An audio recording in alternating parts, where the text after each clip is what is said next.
All right, hello everyone. Welcome back. So now, first of all, I'd like to just let everyone know I mentioned the Hamilton earlier.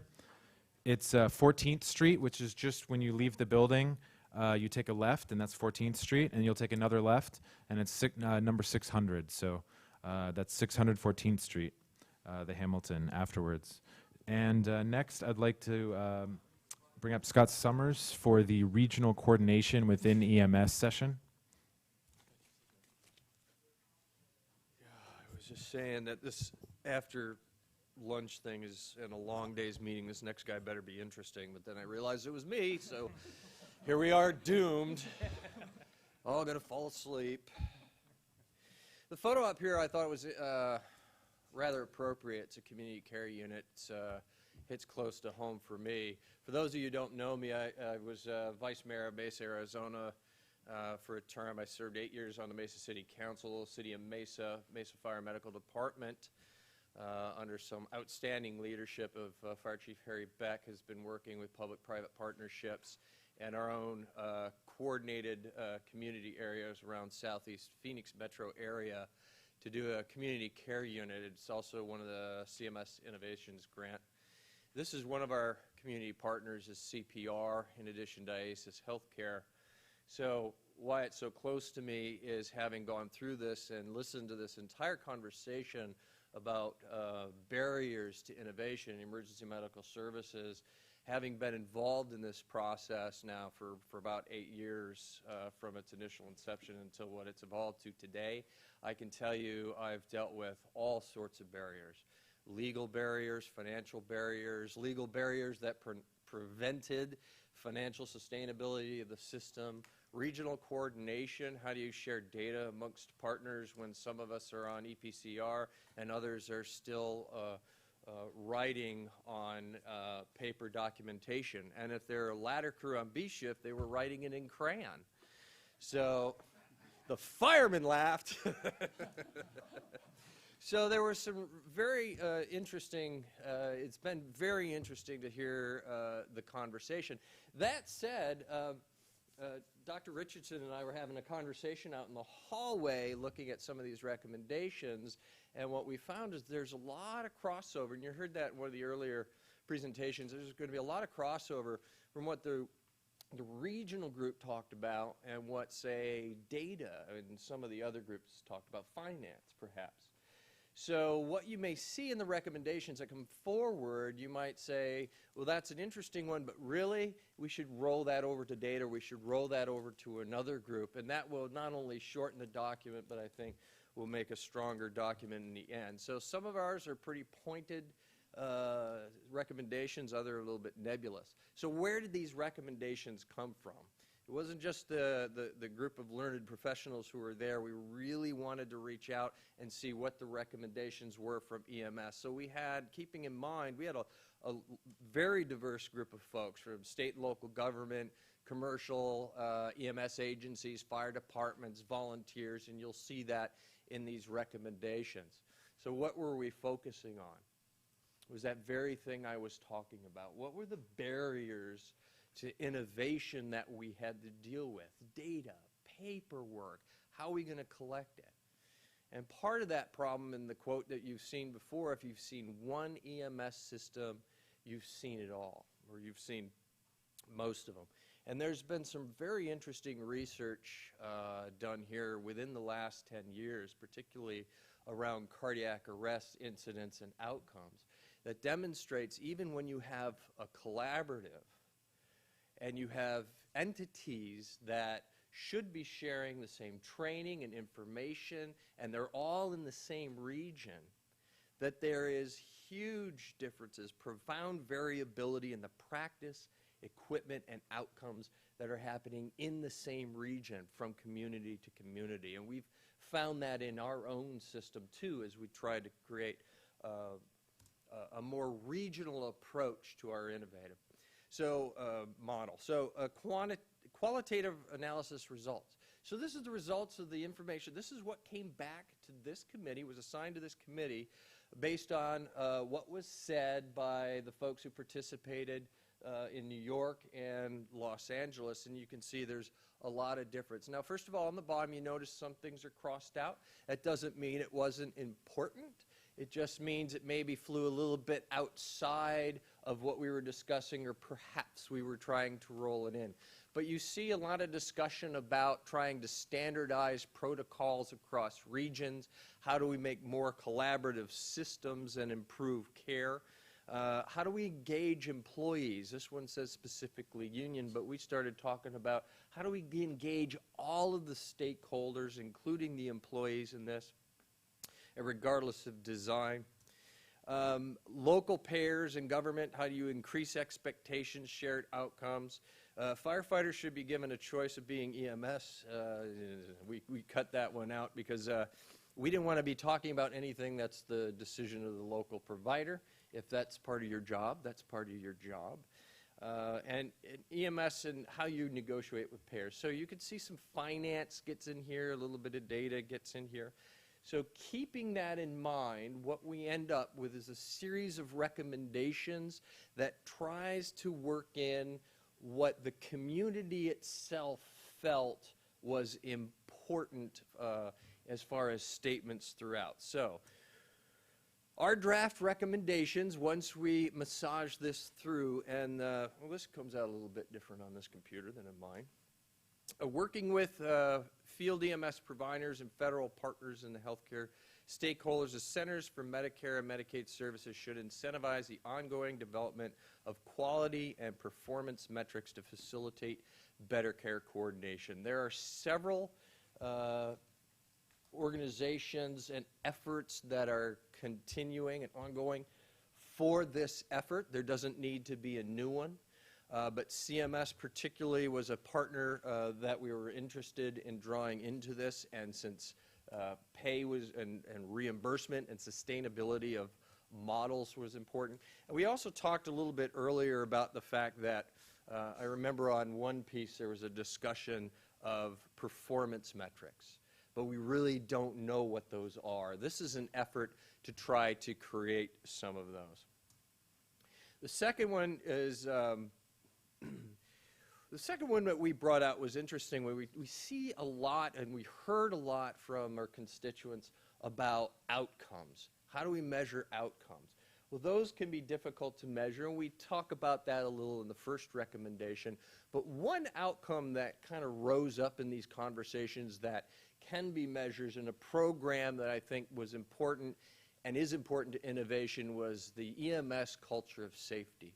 And we've heard this for those of us who are on NEMSAC, or for those of you who have followed NEMSAC. This was a national effort to come up with trying to influence the culture within EMS of all types, fire-based or not, to create better safety for providers, for the paramedics, and most importantly for the customers themselves. We thought as part of a innovation program, an EMS culture of safety should be encouraged and pushed down to the local level. Sharing the same geographic regions should work together, sharing data and outcomes, and collaborating to receive grants and new contacts. Again, this was a discussion about more collaborative effort, and this is really aimed at individual EMS agencies. So if you're an EMS director of an agency looking at a book saying, what kind of things should I be doing to try to come up with innovative programs, the idea of pointing them toward regional efforts is really important. So this one is directed more to the folks who have their boots closer to the ground than say, the federal government might. EMS should begin to envision the steps and processes necessary to move from a fee-to-transport reimbursement model to one more consistent with a broader healthcare marketplace. This might need some massaging, but again, this is pointed at the EMS director and trying to get those directors to think in terms of the future. What is the future for reimbursement? Because as the reimbursement model changes, and we're going to see it, as we move from just transportation to fee-for-service, which we'll probably see for a while yet, to other forms of service, how do we get those local EMS folks to start talking within their organizations, planning for that, visioning for that? So if you're going to do innovation at a local level, you need to start thinking strategically about these types of issues. So that's what this is directed at. Here too, we tie in a little bit maybe with what our first one was standardizing protocols, process control, measures, medical oversight, which we'll hear from in a little bit, and performance measures. That's, and putting those into larger geographic areas. Here too, I think maybe either some massaging or a discussion of whether this is handled elsewhere. But again, what we are looking for is a more regional approach to individual as opposed to an individual one. It kind of ties back to that brief conversation I had in the beginning about some of the research that had been done in, say, cardiac arrest, where you would have a consortium in a region that should be very similar. You would expect to find similar outcomes, but you don't. What you're finding is very independent depending upon who the provider is. So this is trying to push more of a regional approach. Wow, that didn't come out well. What did you do to my slides? I tell you what, on my computer, these look pretty. I apologize for this one going over, and this one's a little bit long, but it's something with this. This one's about focusing on particular diseases, and we've seen this and what their outcomes are and how the region can tie in. And so what we're really trying to convey here is when we look at some of the past great research that has been done, like on STEMI and stroke, they took a look at what EMS is doing in their study, but they also look, and that informed decision-making, how we're going to treat these patients. But it wasn't just EMS, it was the EMS system in the region all the way through the emergency department and and including those folks as well. So what this is doing is to take that model and continue building our knowledge base so that we have a better understanding of where EMS is being effective and how it can continue to be, understanding that EMS doesn't end at the doorway and it also involves a region. Need to move beyond a defined corporate governance and corporate structure of provider agency. There were several folks who were concerned that the types of care or the level of care you got changed based on whether you were fire-based or private-based or nonprofit, for-profit, whatever. They felt that it was important for a statement to be in here somewhere that no matter the type of system that you have, that the quality of care should be consistent and the type of care should be consistent. States and regional jurisdictions should develop consistent standards for EMS systems and providers regardless of EMS agency type. Again, I think this and the previous one probably could be massaged into one if you wanted to keep them, because it's very much looking at the same thing. But it gets a little more specific here with licensing, medical oversight, quality, performance measures, all those things that perhaps other committees are looking at with a bit more specificity. So if somebody else wants to take this on, I am not going to be upset. And then finally, here we get back to something specific, and I find this interesting, but I have to confess, I don't know enough about learning healthcare systems. I know about it a little bit. I've heard the term. But some of you in this room may be more connected to this program than else. But if EMS is part of the overall healthcare system, and I think we all agree that EMS is part of the healthcare system, then it needs to be part of some other measures such as this. An EMS agency as part of the learning healthcare system would be an important component of that. With that, sir, I turn it over. Great. And you'll stick around? Yeah. All right. So we'll go ahead and open up the voting for number one. Working with field EMS providers, federal partners, and healthcare stakeholders, the Centers for Medicare and Medicaid Services should incentivize the ongoing development of quality and performance metrics to facilitate better care coordination.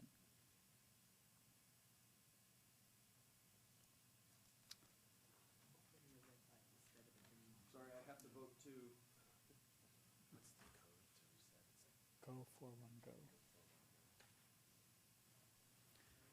I'm going to pause. I'm going to close. Okay, definitely a few dissenters. All right, next is number 2. EMS agencies, regardless of design, must actively engage a broad array of stakeholders toward instituting strategies to create an EMS culture of safety that produces measurable improvements to the effectiveness and safety of pre-hospital emergency and healthcare services for responders, patients, and the public.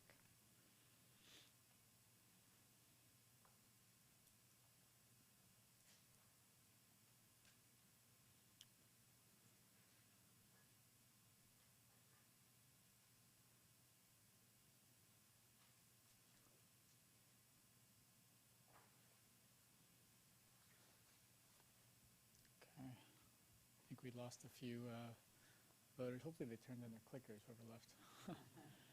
All right. Definitely a few dissenters. All right.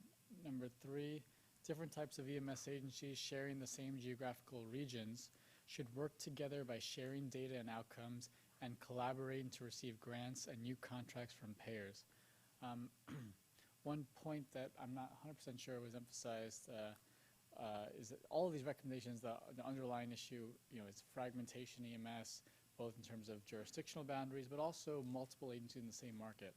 And it was brought up in Matt's talk about how do we better match what EMS is doing to a, what was the phrase you used? Medical trade area.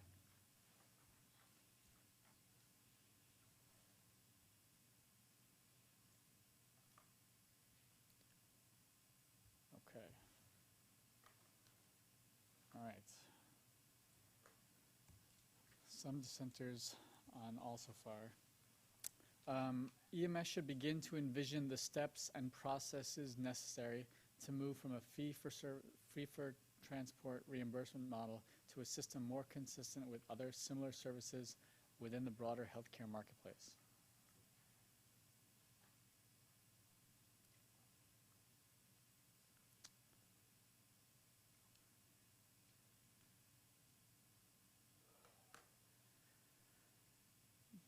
Can't reiterate enough how much we want these to be actionable, so perhaps my 2 cents is that we need to figure out what those steps are. Okay, some definite dissenters. Okay, number 5, turn it on. Standardized protocols, process control measures, medical oversight, and performance measures across larger geographic areas, i.e. state or interstate, to improve coordination and consistency of care between various EMS systems and the larger healthcare system.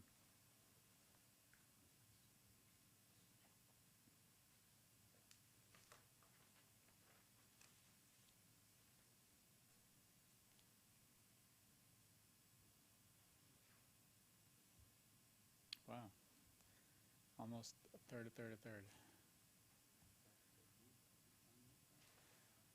All right, number 6, focus on particular diseases, such as stroke. Look for opportunities for regional coordination and integration of efforts across agencies and healthcare systems. Some examples are cited. In order to improve care and access for time-sensitive care and intervention, there should be collaboration across types of systems and regions to cover gaps in coverage and payment for EMS agencies.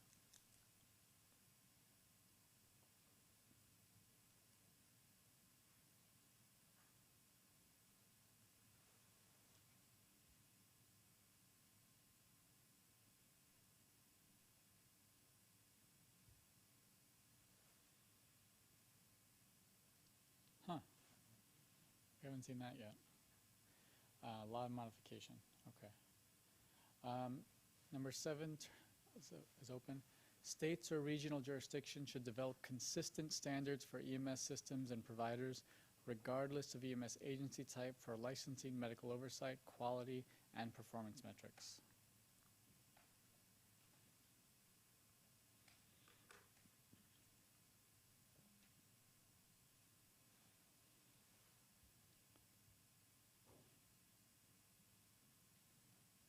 Again, some definitely controversy. Number 7A is open. This is related to number 7, obviously.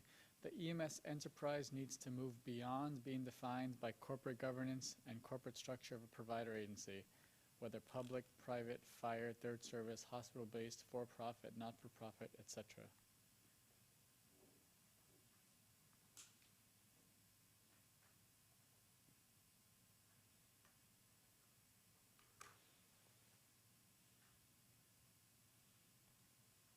That's the last one, right?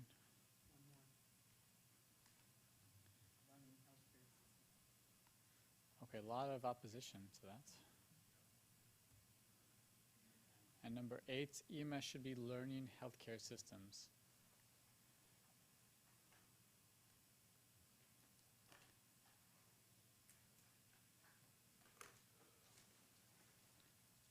All right.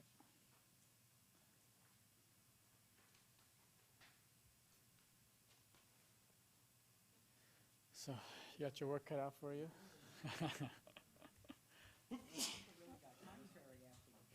Yeah. All right. I would maybe start, just, you can go through them. Why don't we start right there with the one Alan? that had all the red? Yeah. Well, if you all voted yes on all these, I could sit down. Now you're stuck with me. Serves you right. You know, and we're sitting back here having this conversation, I think, for some of these. To be fair about it, I voted not to support some of these too. Not because I didn't think they were good ideas, but maybe it just doesn't belong in the document. It's just too much.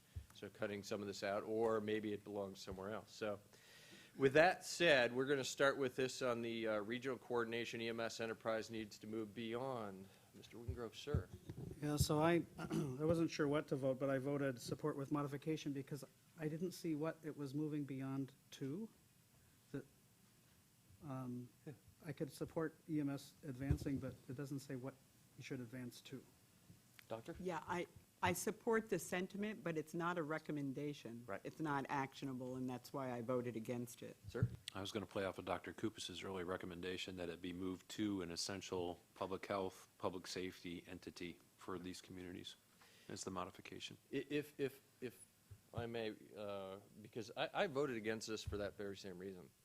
So although I do like the sentiment, so I wonder if maybe this type of thing, rather than being a recommendation, because this is not actionable, maybe instead of it being a recommendation that when you got your book, you had a little preamble to each one of the sections, that maybe we roll something of this into that. It's a statement rather than does that sound like, does anybody hate that idea? I don't hate it, Scott, but I also think, for me, some of this, I don't know how it fits really in the regional coordination, as more probably into that governance part of it as well. So I think the sentiment should be there, but interwoven and not as a separate recommendation. Okay, so I think we should we can move beyond this one. I think everybody agrees this is not an actionable item, and maybe we should move off. And I was the gonna last say- comment, and then I'm going to search around. It says Go we ahead, need to sir. move beyond being defined by corporate structure into what? Yeah. That's the question I have. Okay, we want to move out of that structure, that's fine, but then what are we moving into? Yeah, I agree. All right, so we have some pretty good direction there, I think. We can move on. We have a lot of discussion. I'm trying to, this was another one that had a third, a lot of uncertainty. Standardizing protocols, procedure, control methods, medical oversight, performance measures across larger geographic areas. So let me ask, who does not support this? Yes, sir.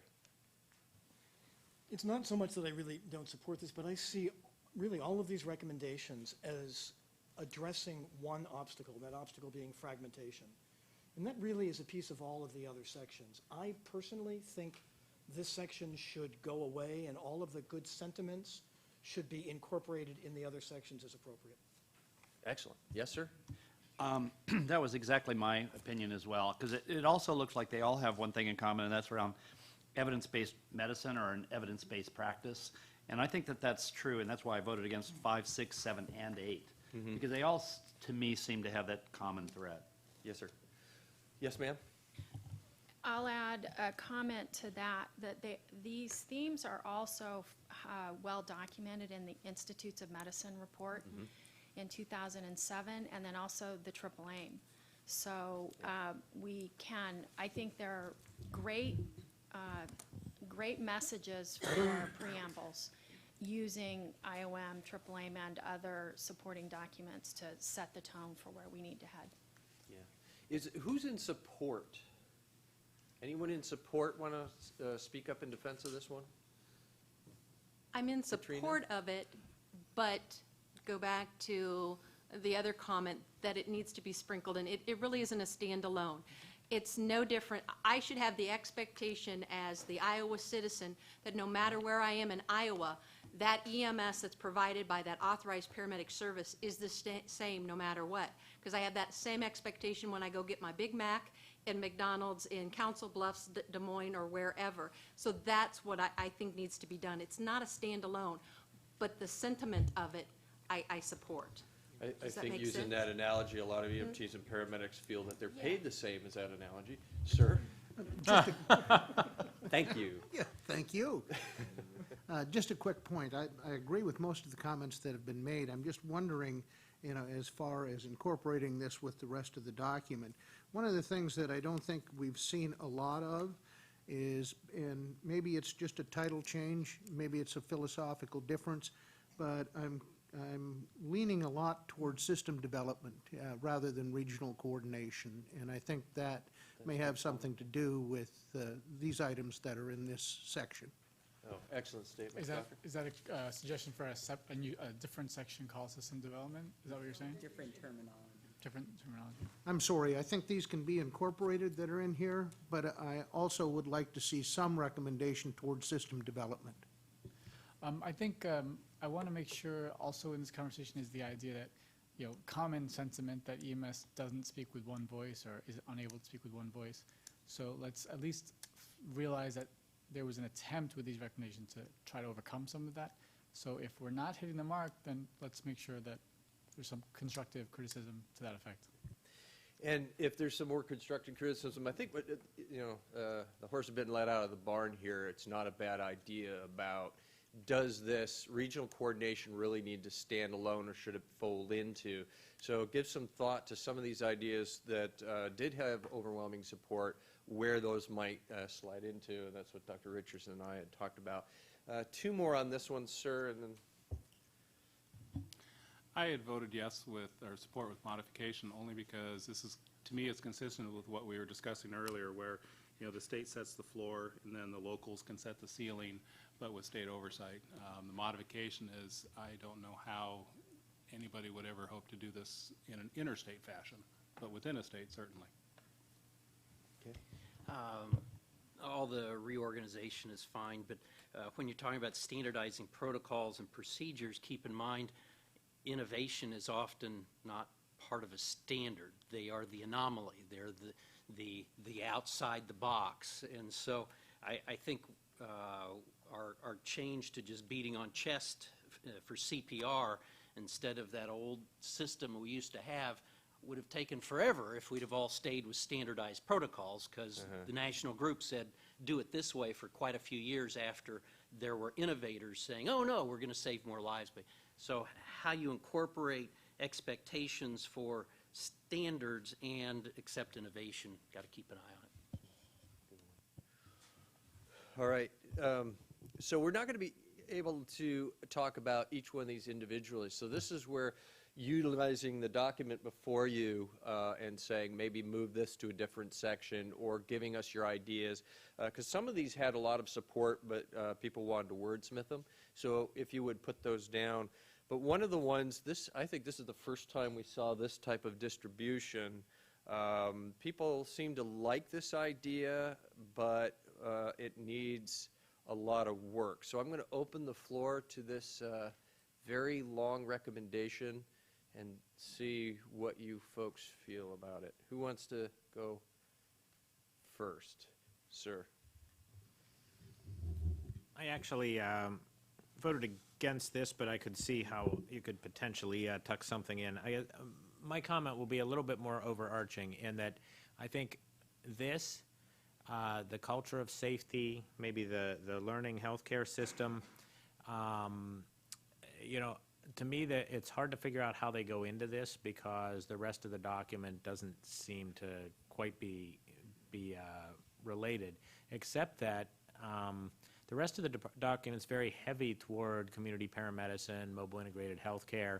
These are some specific examples where people could be innovative outside of, a single topic. And so I would hate to lose that idea that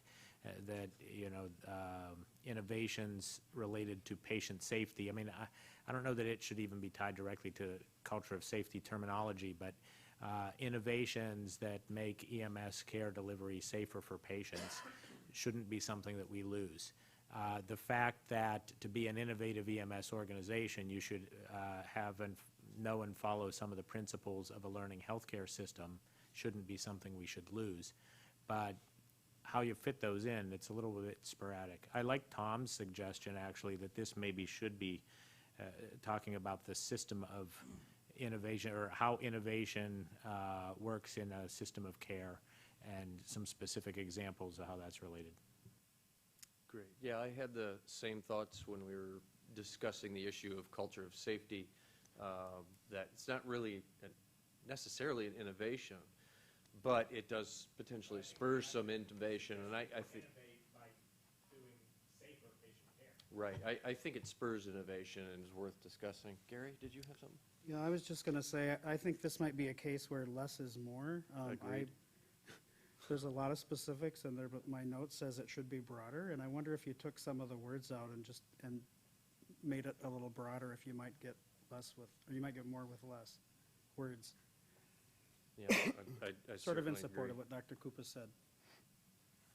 Anyone else on this? Got a good idea where a period should go? How about the director in back and then up here? I really liked this one because I thought that it kind of continues with the theme of interdisciplinary care, and it's actually very patient-centric because it's focused on one specific disease, and it's following that patient from when we see them through the hospital system. And I know my guys in particular love hearing about what happens to their patient in the hospital, and I think that this really can kind of continue on that spectrum. So I really liked this thought. Ma'am? In back? Okay, here first, and then in the back, please, and then one more after that. There were several recommendations on things that EMS agencies can do to prepare for innovation. So the question, this is more of a question, should we have all of those grouped in one area, or is there one recommendation with a list? So culture of safety is one of those issues, education is one of those issues. In the finance area, we had cost, we had measuring costs, and then there's another recommendation back here about the learning recommendation. So I was seeing that there were a number of ideas sprinkled throughout the recommendations about what EMS agencies should do to prepare for healthcare reform and innovation. Oh, that's interesting. So roll those perhaps into So they could be one a single with subpoints. could be one, or maybe they're one in each area. That's a great idea. I mean, you have options. I just noticed that there's several places. A question that was going to come up at the closing session was alternative ways to structure the document, and I think that's a great proposal. Yeah, that's a good one. Doctor? Yeah, I say this in partial jest, but I actually really mean it as well. I like this, the one recommendation 6. I think it's a little lengthy, but I liked it very much because it dealt with life-threatening diseases, strokes, heart attacks. Like you were saying, it takes the patient from the very beginning to the very end of the healthcare system. I would think, though, that with the emphasis that this meeting has had, you'd also want to add in a few chronic diseases, right? Because while I think there's controversy in my mind about how much we can do with that, I still think it's critically important that we address it. I like that statement because it does address some of the, as was stated, a lot of the innovation we're talking about is mobile integrated healthcare and managing diseases better rather than just responding to emergencies. And I think what the doctor said is on point with that kind of innovation. So that's a great point. Sir? Yeah, I just wanted to now pass as the third comment on that. I think it would just be as simple as editing out the list of conditions and just inserting acute illness and trauma. Those things are aligned with some of the direction provided in the ACA, with the exception of the ACA, although it builds access to trauma system, it is isolated to providing payment to providers and not suppliers. Okay. And I'm sorry, sir, have you spoken before? We need your name and organization. Thomas Breyer, IFF. Yes, sir. Just one quick comment. I agree with the inclusion of some chronic diseases. I think that's important from what we're talking about today. I will say this, I think that, and my office is charged with the responsibility for the EMS system, the cardiac system, the stroke system, and the trauma system within our state. And I think we talked about tubes of excellence this morning. It was important, at least in our state, to have all of those focused in one way. And I will tell you, the synergy of all of the interdisciplinary organizations working together really does provide for a great deal of innovation. And one little wordsmithing issue, time sensitive kind of drives me a little bit wild. I'm kind of wondering if anybody would think that time critical was a more apt term when we're talking about life-threatening situations. Time sensitive is a little too flowery for me. Very good. I love wordsmithing. That's a good one. What about something like outcome sensitive? Shifting it from time to outcome? We'll take a look at that. All that Please being- put it on your paper. Yeah. That's a great idea. If you would do that and write those down, that's a great one. Let's see if we can get a couple more in here. This one had a lot of support, but kind of split between leave it alone and whether we should support with modification. Anybody who feels we need to modify this, any specific suggestion on this one? This one is at states, number 7. States and regional jurisdictions should develop consistent standards for EMS systems and providers regardless of, it's covered, of the agency type for licensing, medical oversight, quality, and performance metrics. Yes, sir, I Gary? suggest you merge it with 5. What's that? I suggest you merge it with number 5. Yeah, I thought there was a similar one here. So merge it with 5 was a suggestion, which I think is, yes, sir? I think the other thing is you can quibble about some parts of it, like maybe whether performance parameters or whatever. But other than that, that is essentially why states regulate EMS agencies, to have some standard level of licensing, medical oversight, quality, et cetera. So, I mean, short of whether you quibble with whether, like, some of those are appropriate, to me, that's the role of the state in regulating care. Otherwise, you wouldn't regulate anything. And I agree with that. I think maybe merging it with 5, we'll take a look at that. Also some changes. I'm also a little wary of standards and not having so rigid a standard that it stifles innovation, which we've discussed a little as well. Yes, sir. It would be great, and this may be the most euphoric comment I make all day, but it would really be nice if there was actually comparison among those performances and actually rewards for the ones who do better. Currently, there's no population-based reward. If you develop a STEMI system and deliver consistently better care, there's no incentive to do that. If you develop a stroke system, why bother? You know, nobody pays you to do that. So to me, on some level, EMS could participate in regional performance metrics where there's the same sort of bundles of care and value that would incentivize states to want to do better on these things. We know that if you have a STEMI system, Medicare costs are lower. That's value. And so we should have those kind of metrics. Again, can we fix that? No, but to me, an idealized system would actually look at populations and try to move entire populations, because otherwise you're left with accountable care organizations and smaller units of entity that don't necessarily collaborate across with each other. Can you go back to that one real quick, one last yes. time? 7-7. Yeah. Okay. And at the risk of slaying a dragon here, literally,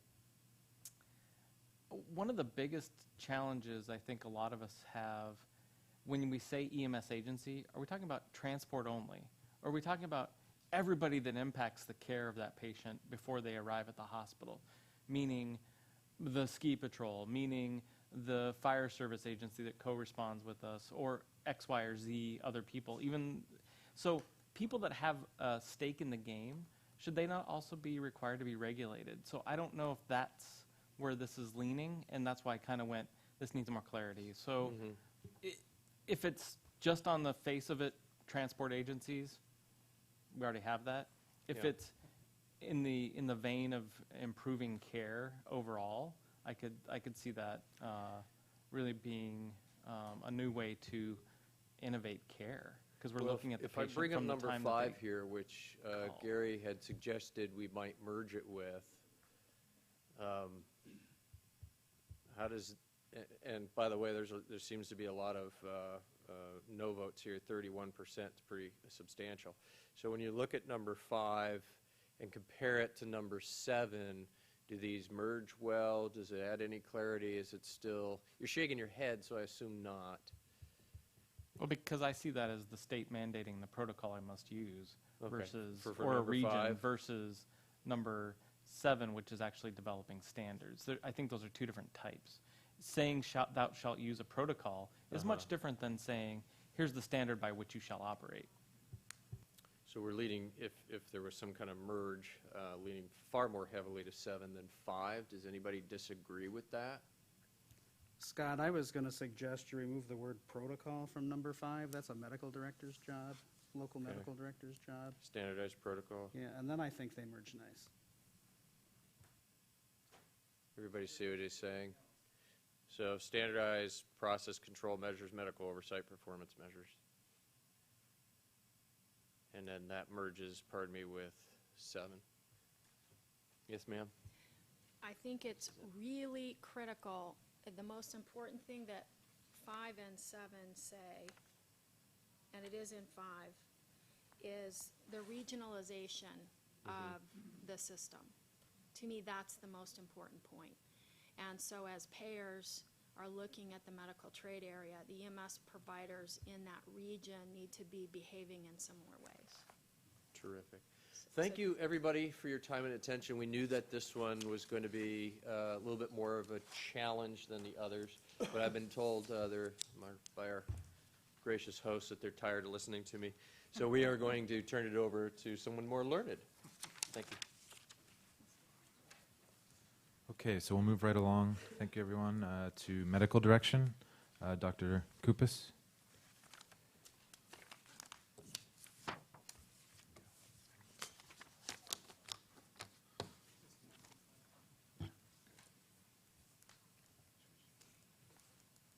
I was out there looking for someone more learned. I couldn't find him or her.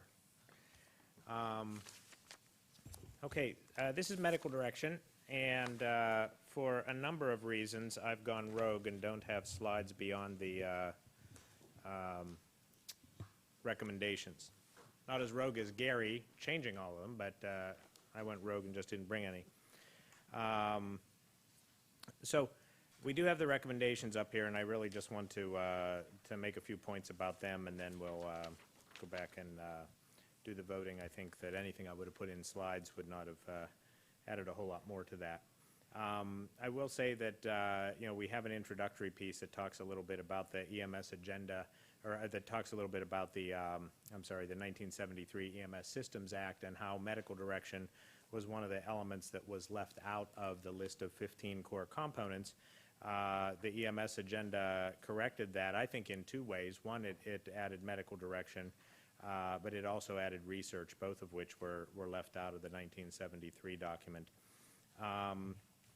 There are several documents at the national and position statement and other organization documents that suggest that there should be medical direction for EMS at all levels, and certainly one of the key roles of medical directors is advocating for EMS, as the document states. I would suggest that it also is one of the primary advocates for patients. And with that said, let me just take us through the recommendations. So the first one, and again, we're not going to vote until we sort of give you an overview of all of them, but the first one is that effective and innovative emergency medical services and mobile integrated healthcare depend on critical integration of a well-trained medical director into all aspects of policy development and service delivery, including operations, finance, quality assurance, training, and education, in order to ensure meaningful medical oversight and therefore effective and efficient overall system function.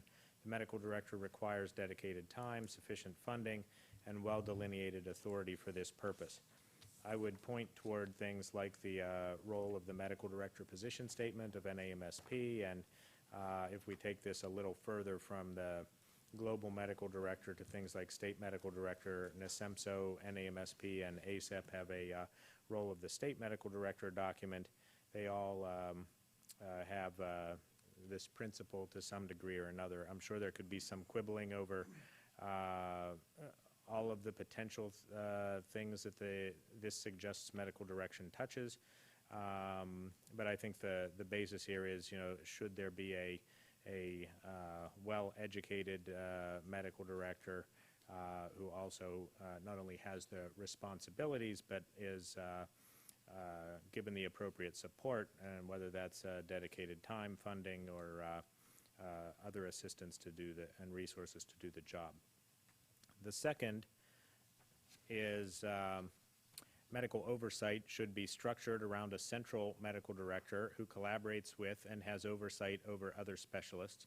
In addition to interdisciplinary collaboration on protocols, there should be options to take medical oversight from other types of physicians when appropriate for patients being cared for by EMS providers. This one, I think, is a little bit more specific to and speaks to some of the needs in medical direction that may arise when you're looking at being innovative in EMS. It really makes two specific points. One, that this probably should not be, should you be supportive of this one, that medical direction should not necessarily be by committee, but there does have to be a single system or agency medical director, but that individual should have the ability to have an interdisciplinary group of other physicians and others to help with the medical direction and even for the online needs, depending on the patient's specific needs. I will tell you that I looked through all of these, and I think there's only one of them that's controversial at the end, so we should be in good shape with our votes.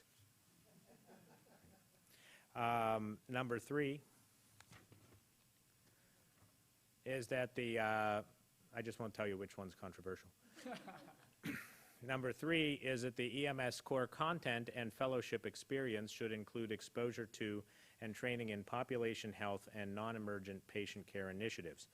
And the EMS core content for physicians specializing in EMS is relatively young thing. The first board certification test is only about 1.5 years out, so we have only recently had EMS physicians as a subspecialty board certified group. Along with that goes the standards for education, a core content, ACGME expectations for what the fellowships should be covering, and basically the core, for those not in heavily in education or residency and fellow education, that sort of thing, the core content drives the curriculum, and then the curriculum also then drives the competency assessment and board certification exam questions, et cetera, all drive out of the core content. So this is basically saying that core content for physicians, not EMS providers, but physicians, should contain information about population health and non-emergent patient care initiatives. The fourth one, so I have learned after a few years of EMS that if you say the word protocols, you will immediately raise ire in a certain percentage of people, no matter what the topic or no matter how benign it is stated. I think that this one basically says, and there's a 4A also, EMS protocols should be standardized across the state or even across the nation. The idea here is to reduce unjustified variation, and the IOM report on EMS at the Crossroads actually has a recommendation in it. Whoops. See, it's the protocol gods. The IOM report, EMS at the Crossroads, actually has a recommendation that there be developed national guidelines for care. At times the word protocol is used, at times guidelines are used. The terminology gets very, very dicey, but I think when you say protocols, you immediately put things into people's minds. I think the definitions vary, but the way people interpret them is very local. I'll pick on Gary because you just said just a few minutes ago, well, protocol implies the local medical director's protocols. But there are a fair number of states, actually, about 17 or so states that have required protocols that are a statewide thing, either at BLS level, ALS level. Sometimes they can be altered a little bit by an agency medical director. Other times they can't. I happen to practice in a state that has the largest population that is covered by a single EMS protocol. So everybody from Philadelphia to Elk County has the same expected protocolized care for things like chest pain or a trauma or what have you. I think many would argue that that's actually a good way to keep evidence-based things at the forefront, to roll them out quickly, to keep care standardized, and does not stifle innovation if it's done right. But the word protocol often just kills everything related to it.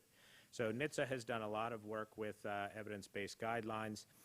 Recently has done a number of projects. One of the most recent is the National Model EMS Guidelines, which are meant to set, or National Model Evidence-Based EMS Guidelines, which are meant to set sort of a suggested standard for that type of care, but specifically went out of the way not to say protocol.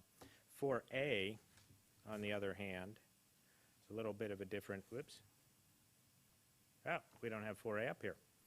4A, I think, is in your document, though. Yeah, so your document has 4A, your voting document, and it says evidence-based consensus guidelines and best practices should be incorporated into EMS system protocols so as to establish minimum acceptable standards of care. A little bit of a tweak to that. And then lastly, we have number 5, every state should have a designated state EMS medical director who is independent, empowered, and receives appropriate resources and support to address clear and defined roles and responsibilities. Again, there's a whole document that's a position statement of 3 organizations that is described as the role of the state EMS medical director. Right now, to my knowledge, it's down to about, Dia might be able to correct me, but at one point about a year and a half ago, it was 8 states did not have a designated medical director. That doesn't mean that it's a formal person who is on the payroll or employed, but at least a defined state medical director that's a resource to the state director. And I think it's down to about 6. I know Michigan just joined, and 5 or 6. So 5 or 6 states do not have someone in that role, but you could argue that there are many where the role is appointed by a state director and it is not in statute or regulation or have any teeth to it or any resources. But that's where the things stand for states and medical direction right now. So I guess if I back up here, there is a number 6?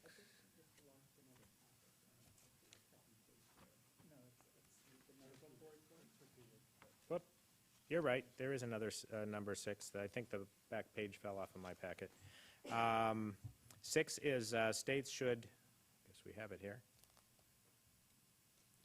States should create an EMS regulatory board that can adopt definitions and practices that make innovation easier and would oversee EMS similar to how state medical boards oversee physicians. For those of you having deja vu, this was initially came up in medical direction, and during some of the edits it was suggested to be discussed in legal as well, which is why we discussed it in legal, and now it's here. The original location of it was here. So although we voted on it before, just maybe if you vote on in the context of sort of medical direction, we'll just get a sense of the room again.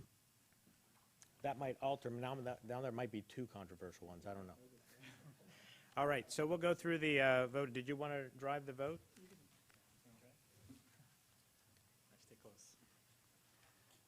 All right, number one, I don't know if I need to read them all again to you, but just to kill time unless I try to do Jeopardy music, I don't know.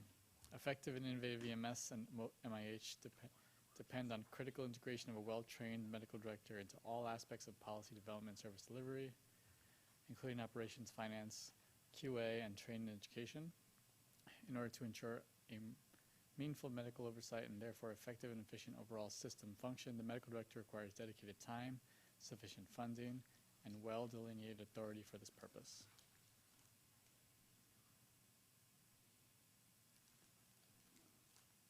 Any last responses? All right. Okay, largely supportive, though some with modification. Medical oversight should be structured around a central medical director who collaborates with and has oversight over other specialists.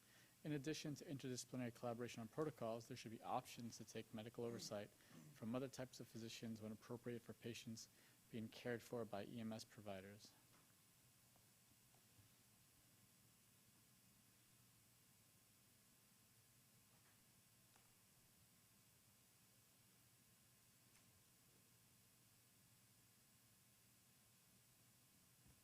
Okay, stopping there.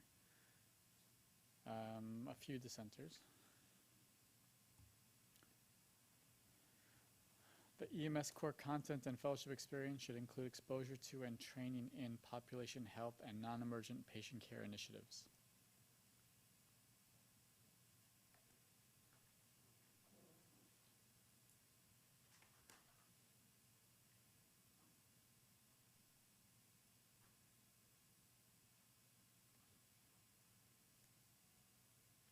Okay, largely supportive. Okay, now there's a 4 and a 4A, and they're similar, but we will vote on them separately. You don't necessarily have to choose one, but certainly if you want to eliminate one, you might want to put the other one down.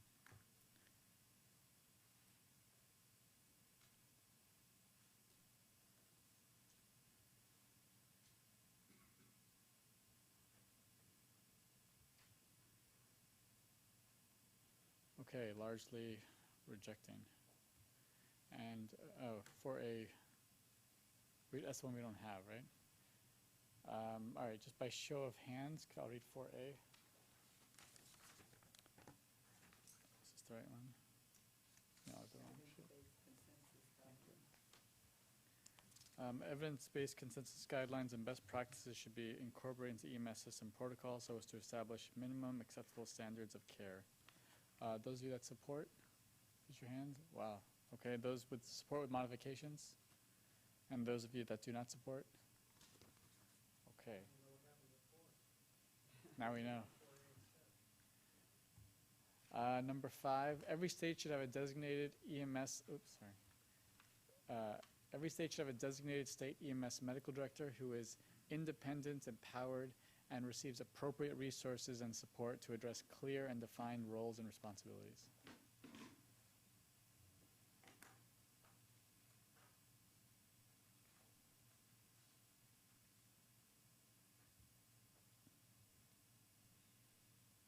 Okay, there's definitely a few dissenters there. And number 6, states should create an EMS regulatory board that can adopt definitions and practices that make innovation easier and will oversee EMS similar to how state medical boards oversee physicians.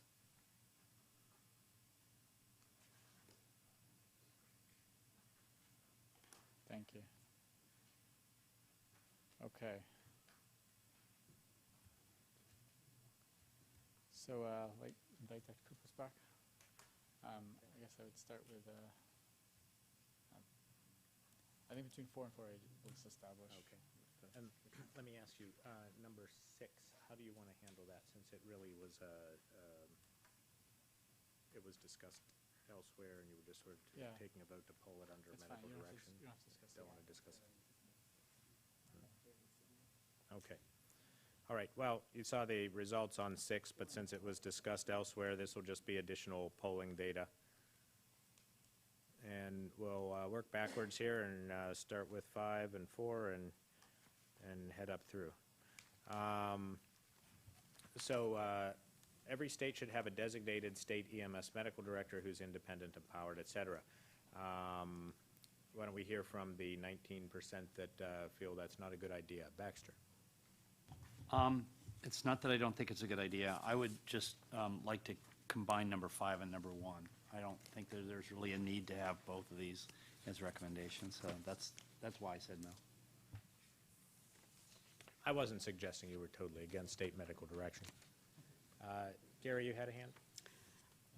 Yeah, I want to ask for a little latitude if I can. I booked flights to spend the whole day, but then I got involuntarily moved. So I have 2 comments I'd like to make if I could. First, Dr. Munjal and team, you're doing a process that hasn't been done before, and it's not easy to figure out. And I just want to say, I think you've done a really good job so far. And, you know, after we get through this one, the next time we have one of these, there'll be a little roadmap to follow and maybe some diversion points. And then I also wanted to say that the queen of all EMS, everybody knows who she is, right? Back there in the green shirt, reminded me at break that Oregon requires paramedics to have degrees, and they're as well staffed as any other state, and they're also heavily fire service dominated. So it can work here. Thank you. And I support all of this stuff.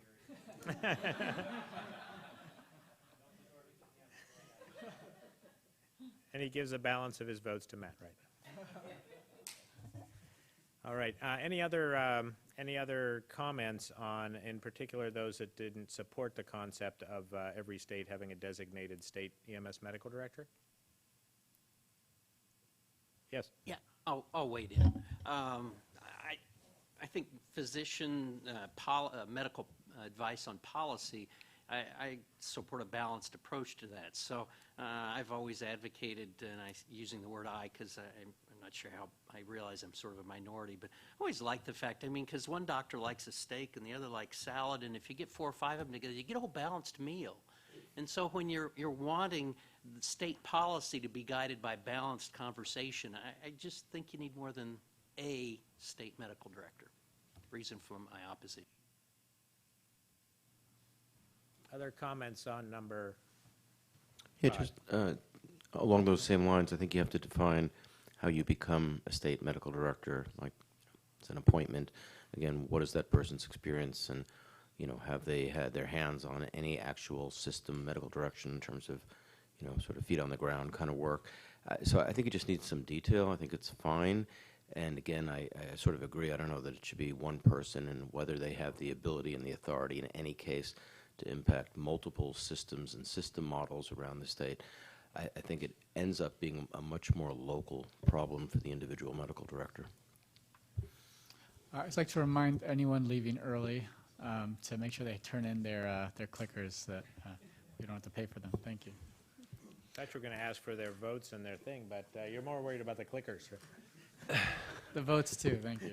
Dr. Kupis, one of the things that has made a lot of the innovation possible, certainly in Fort Worth, is having a medical control board that is made up of multidisciplinary physicians, primary care, internal medicine, family practice, psych, trauma, all that kind of stuff, cardiology. Putting all of that into one person is great if you have the right person. There are states all across this country that don't have that right person in that role and are stifling innovation. If we were able to have a EMS medical board that was made up of multiple disciplines, that would make a lot more sense, since we deal with multiple disciplinary patients and multiple disciplinary agencies. But to have one single person, I think, becomes really problematic. There's another document that we didn't actually, or I didn't allude to when I was talking about various documents here, which is NASEMSO put out a document on the ideal state EMS lead agency. So what should that look like in each state? And they actually define 4 essential positions. One of them is the state EMS director. One's the state EMS medical director. One is a state EMS advisory board, medical advisory board. And then another is an EMS, I'm going to block on the exact way it was termed, but essentially a stakeholders board. And those 4 positions are, in the whole organizational chart, viewed as essential pieces to the ideal state lead agency. So, I don't know that it's one or the other. It could be one or the other, or it could be a combination of both. Yes. Just in the selection of the medical director, whether it's local, state, or at any, to me, if it's a physician in the position, it should be a physician choosing a physician. I've seen political appointments of physicians who did not belong and were very stultifying to the entire growth. And so, in fact, I saw somebody fired one time over a political decision when every EMS physician in California supported that physician. And it was entirely a political issue between hospitals, not between doctors. So somehow in here we need to find a standard of care for physicians that's independent of political decision-making. And I don't know how you do that, but I see that as a real obstacle to the selection of the best candidates to be able to do this job. Part B is that they have to be paid fairly comparably to what they'd make if they went someplace else. Otherwise, you get the same issue of brain drain where people just will never go into this career. And I think one of the things maybe the group can look at is the document on the role of the state medical director, because it actually lays out a lot of ideal qualifications. And so to say the role without thinking about whether it's a qualified individual are 2 different things. Let's move on to number 4 here, which actually I don't know that we have to talk a lot about 4. 4A obviously was overwhelmingly supported. 4 had the lethal error of having the word protocol in it. You thought we did not need to talk about 3, correct? Or do you want us to talk? Oh, okay. So 4A was the hand vote, which, okay, so there were, I guess, a few recommending modification to 4A, which is evidence-based consensus guidelines and best practices should be incorporated into EMS system protocols so as to establish minimum acceptable standards of care. Doug. Anyone want to speak to the modifications? Well, let me put that in with number 4. If we had evidence-based consensus guidelines and best practices as our protocols, would people be unhappy standardizing those across the state or the nation? Because the project that you're peripherally involved in, I'm fairly heavily involved in, we're this close, I would say, not this close, but this close to standardizing protocols, even though we don't like that word, across 6 New England states. And Pennsylvania has expressed maybe some interest in just sort of skipping over New York and joining in with us on that project. I don't think New York's going to. I'll go on. Actually, this is off the record. Pennsylvania has that interest because right now it has the largest population. Right. And that would be a larger population. Okay, but my point is, our goal here is not to have standardized protocols across the 6 or potentially 7 states, but to have evidence-based consensus guidelines and best practices across the 6 and potentially 7 states. So it seems like everybody loves 4A and hates 4, but what if 4 was 4A? What if, I mean, that's kind of where I'm coming at this. I think the problem with 4 is it's just too simplified and isn't what we're really getting at. Do you want to take a straw vote on the suggestion, or do you just want to take the suggestion for something to consider? Or see what other people think about it. I would need some clarification because I'm hearing you're in support of 4A. What are you adding to 4A? I'm simply saying I'm not adding anything to 4A. I'm using the wording of 4A in 4. If it was EMS evidence-based consensus guidelines and best practices should be standardized across the state or even the nation. It sounds to me that there'd be more support for that because everybody loved the sentiment of 4A. I hear you. But didn't like 4 because I think people thought that somebody was going to write a set of protocols somewhere and say, here, you have to use these everywhere. Okay. Dave, I think the other thing, this qualifies the floor question, that you're talking about a minimum. All the innovative sort of grassroots work going on is not going to be by nature consensus-based or evidence-based yet. So if you inhibit all that, it will never happen. So I think as long as you maintain the qualifier somehow, then I think that's fair. Thank you. I want to just, I do think we should take a straw poll on what was said. And I also want to throw in a comment from the web that a statewide guideline would suffice, and then local agency can use that as a minimum, sort of another suggestion. But let's go ahead and sort of just take a show of hands. How many would support modifying for, I'm not sure which one we're modifying to what, but this combined language? I think it's Actually, do you want adding me the to- language about across states or even across the nation to 4A. Yeah, that sounds fine.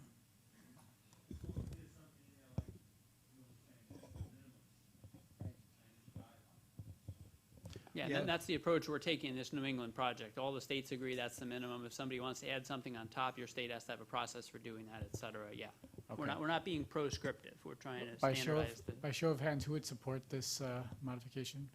Of 4A. And who would support, who supports with modification? So It is a modification. Yeah. And who would deny, who's not support this change? Okay. Could we just hear from some of the dissenters?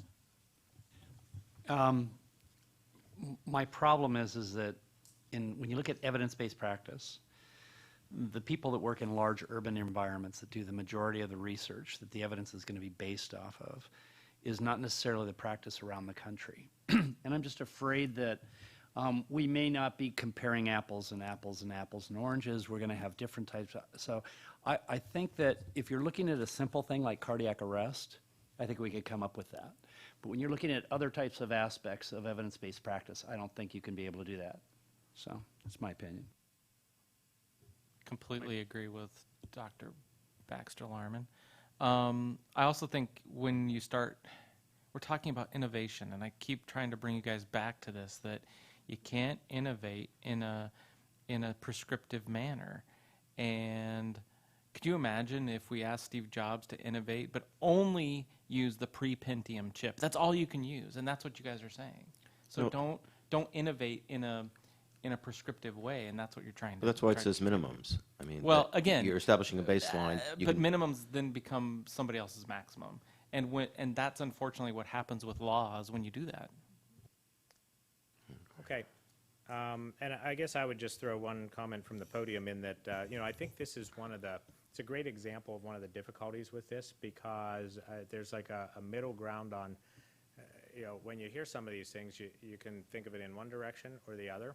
And I think that, frankly, you can call 6 states getting together using a lot of EMS and other medical brain power to innovate, to get best practices widely distributed quickly across a large geographic area and population, innovative. On the other hand, others look at that and say, well, that is totally stifling. You can't innovate. That's not innovation. And I don't know that that process means that any of those individual states or even a single agency within those states can't still have a milieu that allows for very innovative, forward-thinking things to be done in other ways. Yeah, one of the important pieces of this project is each state has to develop, as a part of their agreement to participate, a process by which an individual agency can innovate. So we didn't have that in Connecticut. There was no good mechanism by which an agency could come with a pilot project type thing. We developed one as part of this project, so now that can happen. Aside from the fast or timely or whatever your speed adjective was, which is totally wrong because this has taken way too long, I think that's exactly right. I think this was very innovative, and the way it happened was each of our states were working on our own statewide protocols, guidelines, or whatever, and then we all looked at each other and said, wait a second, you're doing that too? And he's doing that over there. Why aren't we doing this all together instead of having 6 essentially identical processes going on at once? And I think it is innovative, and I think the fact that there's built in, as an expectation of the project, room for creativity and innovation and going beyond the sort of baseline floor type thing, I think that does qualify this as innovation, which is why I've been very enthusiastic about it. Sure. And I don't want to belabor it. I'm going to move on to the next one, but I do think that maybe what we're talking about here is really the concept of the importance of using innovation to disseminate evidence-based practices. And maybe this is an example, just like other examples where we should encourage people to innovate. If we want them to innovate to make patient safety in EMS better, maybe we want to innovate around ways to distribute and disseminate evidence-based guidelines in a better way. Those might be specific examples of places to innovate rather than something that's viewed as a general piece of EMS that locks people in. I don't know, just a thought. Let's go to this medical direction one because I am interested, and maybe this speaks a little bit to what Matt was talking about. I'm interested in hearing about the reds in this one. It's the idea of a central medical director for an agency, not the state now, the agency, and them having the ability to collaborate with and have oversight from other interdisciplinary specialists and even online or direct medical oversight of the field providers by those other specialists if needed. So what are the issues that people have that are in the 15%? Yeah, thank you for that clarification. If you could add that to that clarification into this, I'm in support because I read it wrong clearly. What was the part that was read wrong? Is it the agency? I was afraid you were talking about state? State level control. Although Dia, I do. Oh, she's gone, so we could talk crap about states. I thought there was just we were inserting another level of bureaucracy in here. So the way I read it, so just no, I 100% believe we're talking about an EMS agency. Yeah. Right? Okay. And, this is and the EMS that, agency. That to me makes a lot of sense. So is there anybody that wants to speak against the suggestion that agencies still need a central medical director, but then should have the ability to interdigitate with a multidisciplinary medical direction? This might get to the level of wordsmithing, but this idea that the agency medical director has oversight over the other specialists involved in MIH patient care is where I start to get a little wonky with it, because if you have an EMS medical director trying to dictate chronic care management, I'm not sure in the patient care interest that that's the best person for that. So in a very collaborative fashion, I'm all about that, allowing other specialists to have interjection over that. It's that level of oversight that I think I get I don't think that's the suggestion as much as just who has the oversight over the whole system's medical direction. Right. Is the way I So would some interpret clarification what the group for was saying. I had a similar concern as Dan there, and I think it could be cleared up if you just put and/or in there. I mean, it may be possible that you could bump into a physician who's high up in a hospital system, who is a medical director, who does happen to have oversight over those people. I mean, that way it just leaves it flexible. Just one thought, maybe I just need to have my head cleared again, but we already have a medical director over EMS on each entity. How is this different than what exists currently? Well, I think that some have suggested there would be other models, and some have suggested that you actually splinter off the functions that an EMS agency does, and maybe there'd be one function and it would have its own medical director, and another function would have its own medical director. For example, the emergency response would be overseen by one medical director, but MIH or tactical, or you could list a whole bunch of critical care. You could list a whole bunch of them, all with individual medical directors in silos rather than under one agency. Ignoring the fact that in my agency there's numerous medical directors with overlapping oversight, there is I think there's also an idea here to promote that interdisciplinary collaboration. So perhaps we're, again, sometimes we don't always hit the mark the first time, but the promote innovations part of this is that there should be more interdisciplinary collaboration, and that physician should be doing more of being a conduit to other specialists and engaging them, but also allowing them to have some medical oversight function, particularly when they get into their field of expertise. And Doug, I think we have that's... to finish up soon. Just give me guidance on any of the other ones you want to finish on. But I think the second part of that recommendation should be option to take medical oversight from other types of physicians is very appropriate because, for example, in our system, 90% of what we do, Dr. Richmond has the final say, but Dr. Richmond has also approved us to get medical oversight from the appropriate primary care physician for patients being managed in a unique way. And he signs off on that, so he facilitates that. And I think this actually specifically says it's Right. okay Mm-hmm. to have other specialists involved in the direct or online, however you want to call it, medical direction. Okay. I think we have a few If we have a few minutes, maybe we could find out about some of the modifications being suggested under this one. And this first one is basically the one that talks about agencies having well-trained or educated EMS medical director, having oversight over multiple parts of service delivery, and also having the resources, time, funding, et cetera. Doug, I'd actually propose changing funding to resources.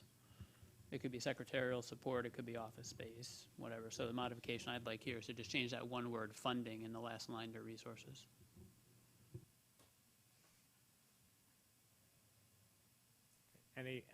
There were some that wanted modification. Any others that had thoughts on modification? So in our service, we don't just do emergency medical services. We don't just do community paramedicine. We also do critical care ground. We also do a bunch of other things.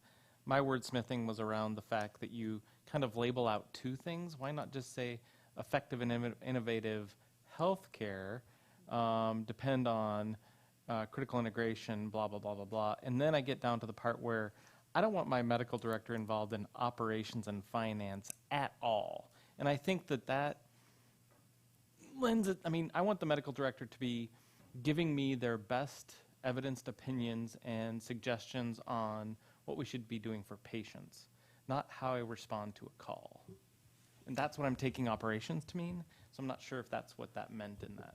Well, I think it was what it was meant, so perhaps I would I mean, it almost sounds like opposition, so perhaps we should sort of address that more directly.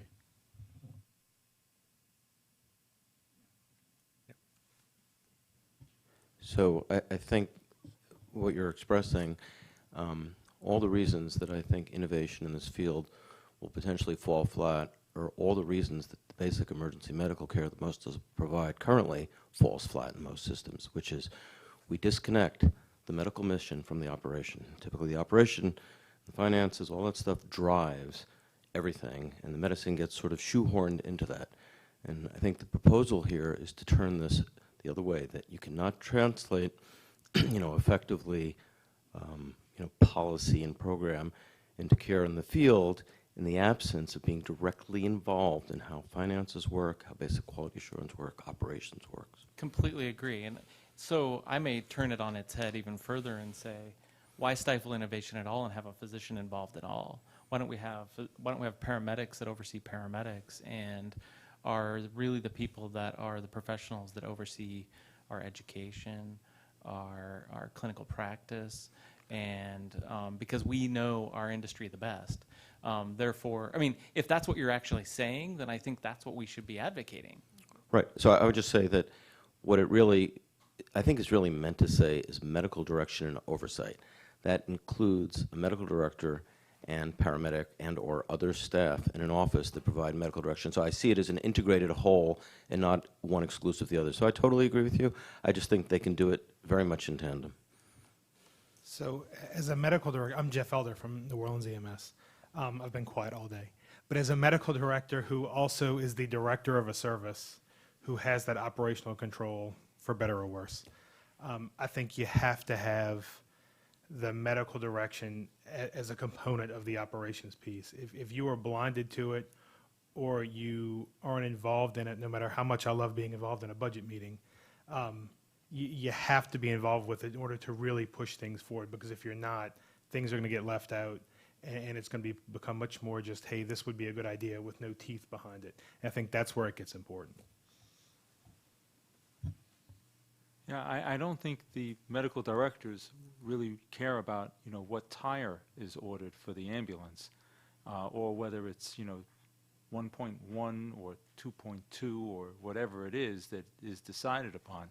But I think the most critical determinant in EMS is response time. And if medical direction is not part of the decisions that go into resource allocation that results in response time, resource allocation that results in patient safety, resource allocation that results in worker safety, you're missing a huge component. Again, don't disagree, and several of you may be sophisticated medical directors, but by and large, when you put something in pen and paper and say thou shalt medical director have an MBA and have an understanding about operations and have X, Y, and Z. Now you're really limiting the ability for that. And I'm not saying that they can't have a place in the operation, but to make such a bold statement that they have to be educated and a part of the finances and the operation, the medical director, in my opinion, is there to give me their opinion on what we should be doing. And it's up to us that run the operation and run the financial aspect of the organization to make the best determination possible, whether that's a board of directors, whether that's my stockholders, whether whomever it is, whether it's the town council. But that person has an opportunity to participate, but doesn't necessarily be. And I knew I was going to take bullets from the physicians, no doubt about that. But because I knew that, it's also a time to start looking at innovation and saying, maybe medical direction doesn't come from physicians. And that's a scary proposition. It absolutely is. But if we're going to do what Gary kind of said early on in education, maybe we plant the flag and say, by 2030, medical direction can be part of a paramedicine clinician, paramedicine practitioner level that is truly looking out for what paramedicine is. So And there you go. I'm gonna have to stop it there. So I was afraid, Chris, I was afraid to cut you short because then I'd be accused of, like, cutting off the plea for getting the physicians out of medical direction. But we are done. Let me just point out that if you have further thoughts on that item, just put them onto the folders. I've been asked to remind you to fill these voting sheets out on all the rest of the things, and we'll collect them in the back. All right. Hello, everyone. So now we're going to move on to the summary and next steps. And I'm just going to take one moment to upload some slides.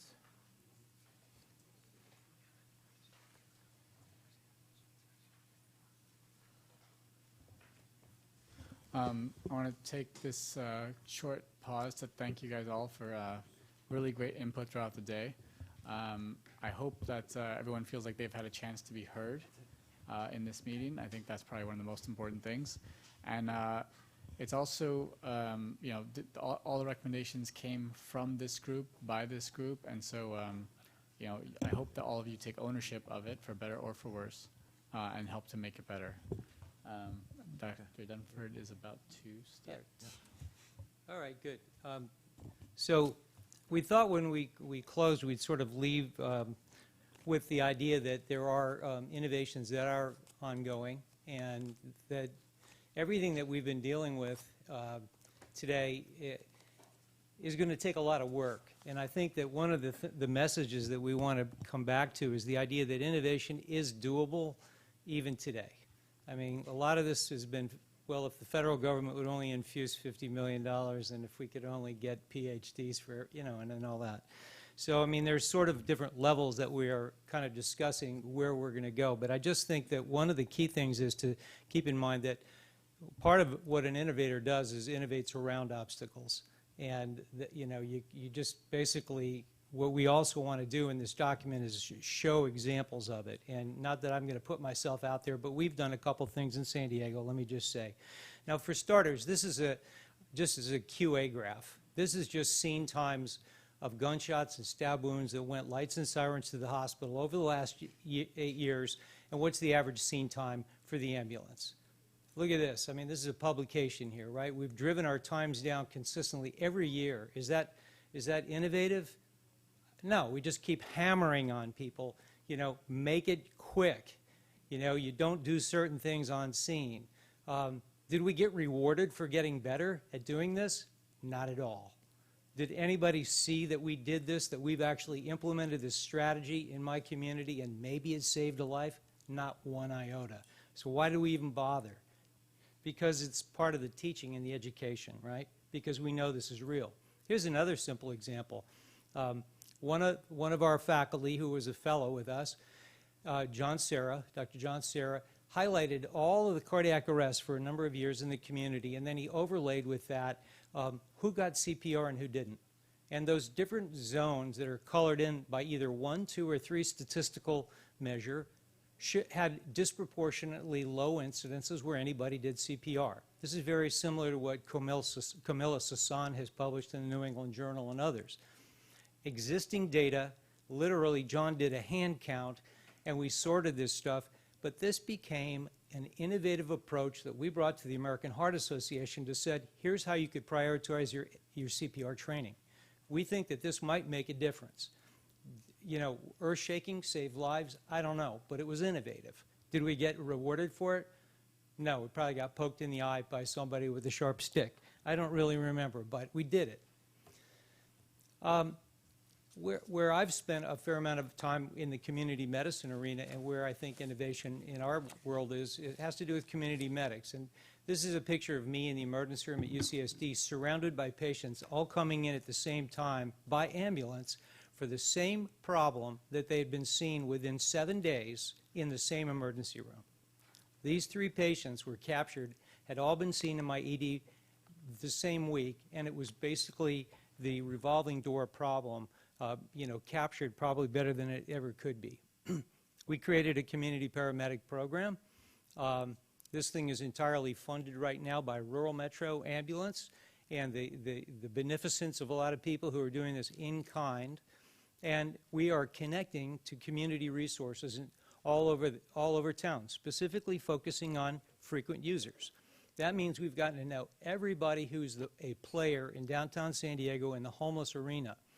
How's that? One of the things that we did homegrown was that Ann Jensen, who's our lead community paramedic, developed a software tool which actually resides in the cloud and surveils the 911 system as data is flowing into the cloud and actually can alert on patients. So she has the ability now to be able to identify who's a super user, and that person writes a consent, and we can actually push an alert, whether it be to a community paramedic or to even one of their case coordinators. And in fact, one of the most successful programs in this was something called Project 25. It was the EMS system, the police department, and the jail decided who are the most expensive 25 people in San Diego that are homeless. And all we did was say, here are their names. If you put these people in housing and give them wraparound care, let's see what would happen. We got the United Way to do that. The United Way came up with $1.5 million, and the Housing Commission came up with housing vouchers, permanent supportive housing, and guess how much money we saved? Real cash savings, $3.75 million. Not charges, in savings. Now that gets back to this concept of the social impact bond, and why do you want to measure other stuff in your world? Because sometimes you can measure the indirect benefits to your community. You know, how many less days in jail, how many less days in mental health and in the hospital, et cetera. One of the things that our system does actually counts as visits to the same home where we put somebody back to bed. That's basically called a hip fracture waiting to happen. So if we go back, don't transport, we go to the same address, and it's a fall victim, basically a lift assist, back to bed, that's a broken hip waiting to happen, and obviously becomes something upon which you can act.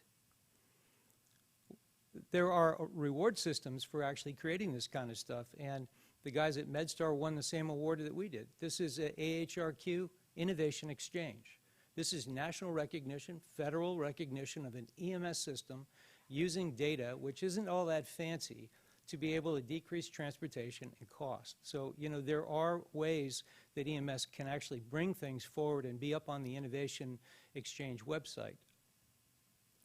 I mentioned the Community Information Exchange, just as an example of something that we're doing.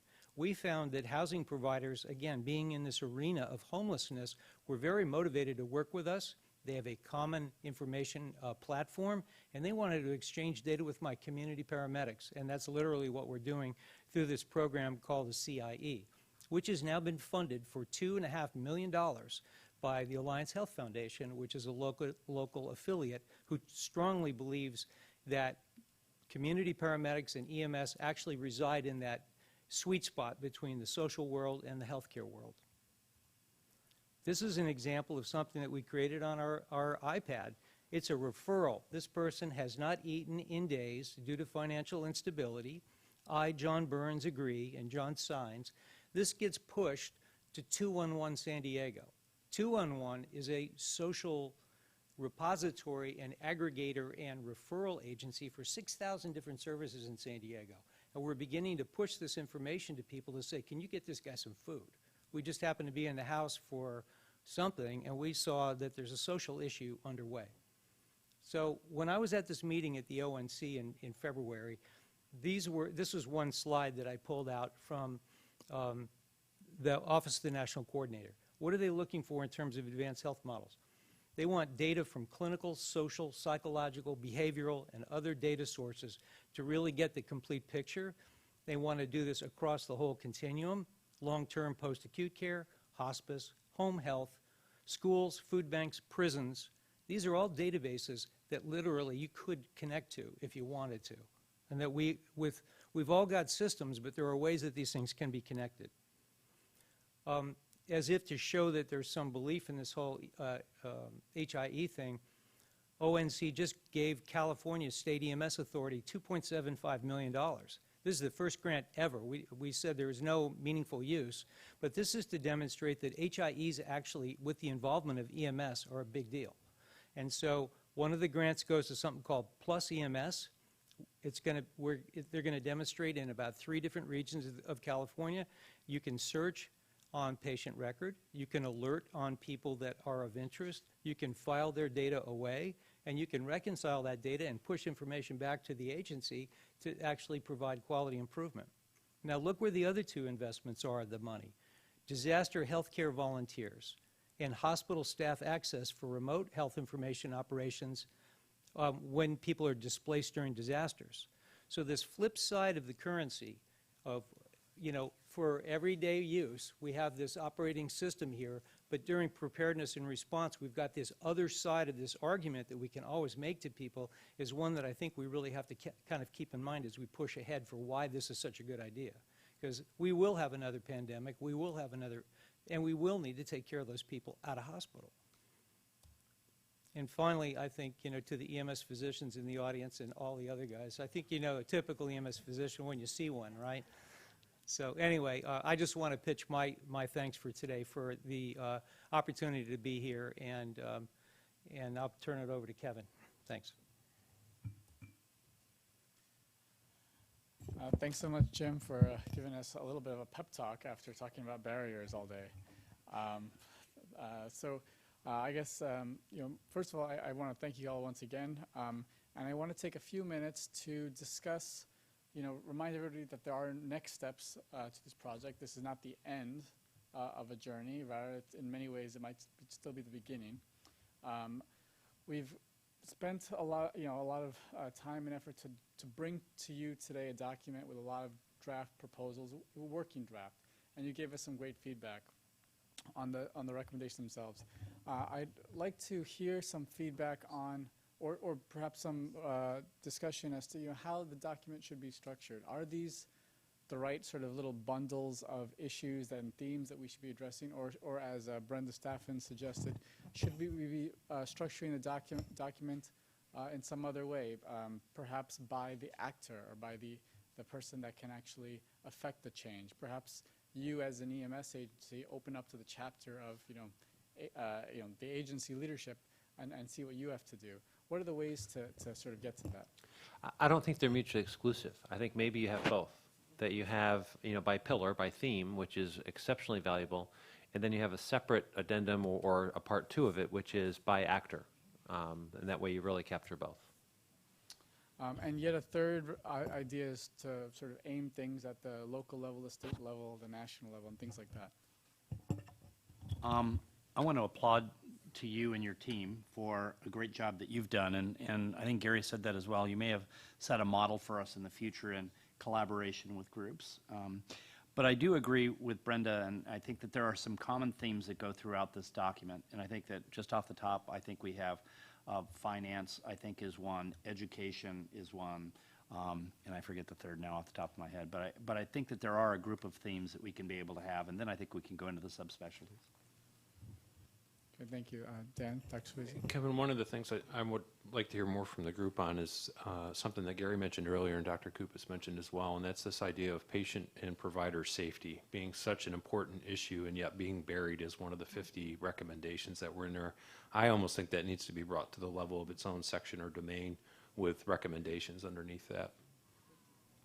Thank you. Katrina? I think just as you've done throughout the day where we've voted on various things and now it's, a day late, $1 short, maybe through a Survey Monkey to all the steering committee, put together some of these recommendations as you've seen them sifted out with the potential, here's the headers, here's those pillars, here is these other sections, here's that addendum, and give us that opportunity to vote again and articulate the who's, the what's, the where's, the why's. Because I'm like you, I wrote different things down. I'm like, yeah, I think we should do this and we should do that. Your point to the patient safety, again, we need to constantly remember two themes. The theme of this was all about innovation. So if we get ourselves too structured down a set path, which we love to have a tendency to do, we see problem, fix problem, we forget that overarching. And our whole goal is to improve that patient care, the patient, that we're safe in providing that care to the patient and that patient is safe in our care. Okay. Thank you. One other comment or question I want to ask the group is,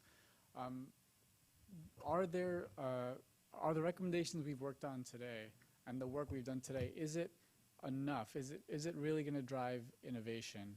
Are we, to some degree, maybe we're tackling issues that are holding back EMS, and we want to unleash the potential, as was said before. But are there things that are sort of new, that sort of don't really focus on some of these things that are holding back, but rather hold out the carrot or do something more for people at the local level? Have we driven the stuff down to the majority of the folks out there, the agency leadership, the providers themselves, as much as we need to? Dr. Prezant. I just want to get back to one critical issue that I think we've just given up on, and that is separating transport out from response/treatment. Every meeting, I mean, this goes back now 20 years. We're not the first people to realize this. The first white paper had this in it. But every time we bring it up, we're told that CMS is not interested. We're a small little piece of the pie, even though we drive the downstream costs so tremendously. DOT doesn't want to take it on. Homeland Security took it on and failed, blah, blah, blah. To me, if we wanted to unleash innovation, almost every one of the recommendations in this manual really stems from the fact that if we separated transport from response, everything would be unleashed. And I think we need to figure out a way to go to insurance carriers and to go to CMS and to go to Medicaid at each state and say, enough is enough. We've got to stop this. We've got to do this right away. I agree that it holds us back. One thing that often is associated with why it's unable to be unhooked is the issue of fraud. Something that we do need to recognize in the industry, that when the government looks at the bills and reimbursements and payments for EMS, they do see a lot of potential for fraud or actual fraud. So perhaps there's something that we do to address that, which we think is being used as an issue to not decouple that. Dr. Goldberg. In support of that comment, I'm sure there was a reason why CMS is not part of this group, but it might be interesting to know whether they were asked and refused, they weren't interested. I mean, they're by far the largest payer. Sorry? I would strongly encourage you to make sure that this document is innovative. It cannot look like its predecessors. And I think that the amount of recommendations that we have is way too many. I think there were 42. And I think that we have to get it down significantly smaller. Otherwise, it's going to look like every other document that's come out ahead of us. Yeah, thank you. And of course, let's make sure we all collectively share that responsibility to try to find ways to cone it down and improve it.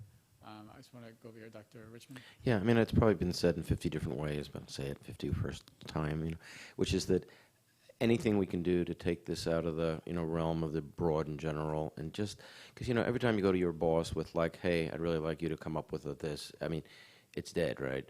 versus you give it to them, let them critique it. So I think everything has to be very actionable, and it might take more work than everybody has time for, but I think it's just really detailed, suggestions about legislation and regulation, so they have something to work with. Otherwise, nothing's going to, I think, sadly come of it. Over here.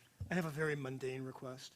I'd like some help with version control of future documents. I have to tell you, I got thoroughly confused between several versions sent out in a short period of time. If we could just make sure that there's a date on every page of every document, it would really help me. And also a page number. Thank you for that suggestion.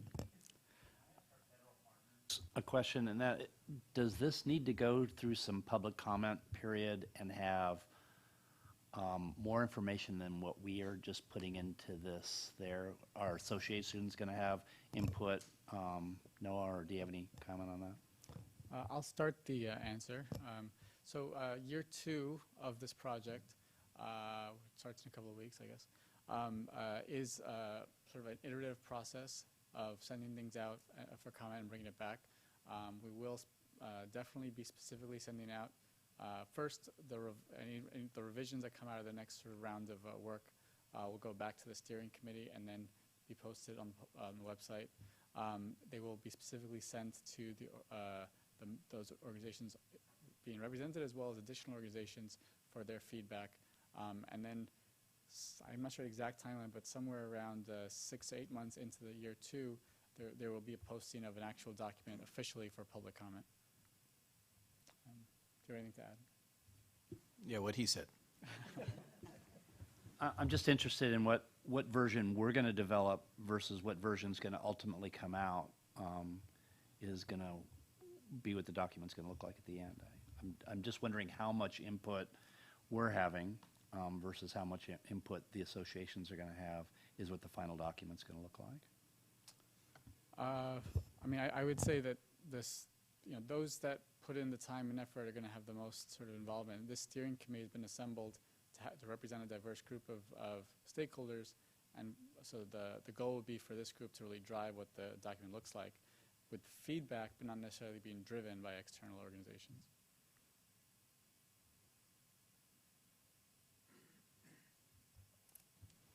So I have a new comment now that we've gone through all of the sections.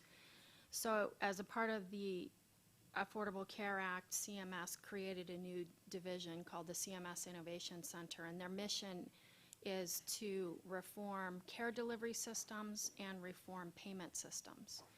And many of those programs, and there are more than 20 or 30 now programs on the CMS Innovation Center website, are really focused on the triple aim. So one of the things I would urge us to do throughout the document is repeat those themes a little bit more strongly. It's there a few places, but I believe it could be strengthened, and that will address the audience that we're trying to address. And it is very possible for us to put the context of what we did today in that, or use what we did today in that context. In a related comment, I think that the concept of population health is extremely important, and I'm not saying that's missing, but I think it should be elevated, maybe even in a section. When I look at these sections seem familiar to me in EMS vision documents. They don't seem familiar to me in an innovation document. So as food for thought, thinking about the terminology that the rest of healthcare is using in the context of innovation. And my third comment, and then I'll be quiet, is I want to emphasize the patient, maybe even a patient-centered section, or a section that is titled patient-centered. That is one of the elements of the triple aim. Improve the experience and quality of care, improve the health of populations, and reduce overall total cost. So. Yeah. Some of you may have noticed the versions you received at some point might have been labeled Section 2, the recommendation. Section 1 is sort of like this sort of large introduction, background, summaries, couched in the triple aims and all those things, and wasn't quite ready for dissemination, but it certainly will be, and this group will feed into that. I want to call on a few particular groups to try to give us some feedback. I'll start with our federal partners, and I've asked Drew Dawson to just comment on his reflections of the day and give us some guidance going forward. Whatever you want.